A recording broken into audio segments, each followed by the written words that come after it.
now, this is our situation here in Palomok. Mainit siya dahil sa lumabas yung haring araw. Arbilat! Oh, sorry po. Yung anak ko nakahiga. Tapos yan.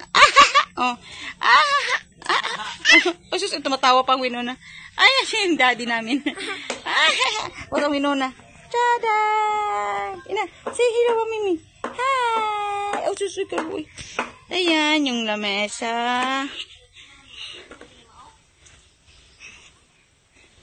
Oh, ulam namin, yung yung talbos ng kamote. Walang ibang ulam, si Ford. Wala, kain na din siya. That's life. Tapos yan, nagsaing kami ng kamote talaga. Laman ng kamote. Ayan. Diyan lang kami mahiga ni Noon. Aray. Ano yun? Sakit. Si Mama, naglinis ng lemongrass. Ganito na yung itsura sa labas. Dito lang kinukaraan na sobrang taas pa ng mga damo-damo. Yan, kitang-kita na yung mga lemon. Kalamansi. Si Mother dear, nag-yaw-yaw. Muna siya sa Queen of Yaw-Yaw. Queen of Mother Earth. Nag-yaw-yaw. Oh, yung mga halaman. Tapos yung Palawan cherry, siguro hindi siya hiyang dito sa lugar na to. Hindi pa rin siya lumalaki hanggang ngayon. Ganyan pa rin siya kaliit. Yung nilinis namin ni Ford, kasi gagawin naman siyang i-flat-flat. Baka bukas mag-flat-flat na kami para mataniman ng kamatis. Tapos doon banda, masukal pa. Yan, masukal pa dyan banda. Sobrang kailangan, ewan ko kung kailangan ba namin ng tulong dyan. Nakakatakot na. Sobrang sukal niya. Tapos yan, malalaking kahoy na yan. Ito yung unang nilinis ng Daddy Ford namin. Yan, tago sa bahay.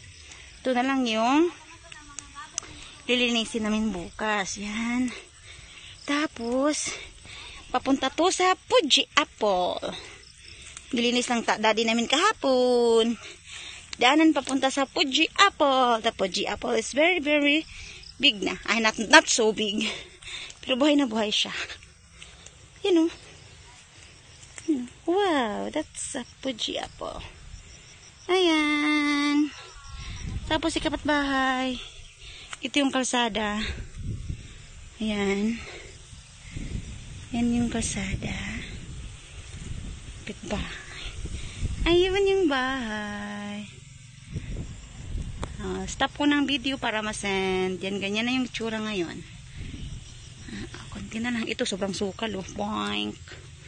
Haba ng kahoy. Nandiyan midura. Na video midura. Video midura.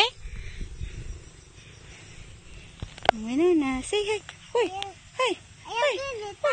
Hoy. Tara na. Tara na. Balik na tayo dito na.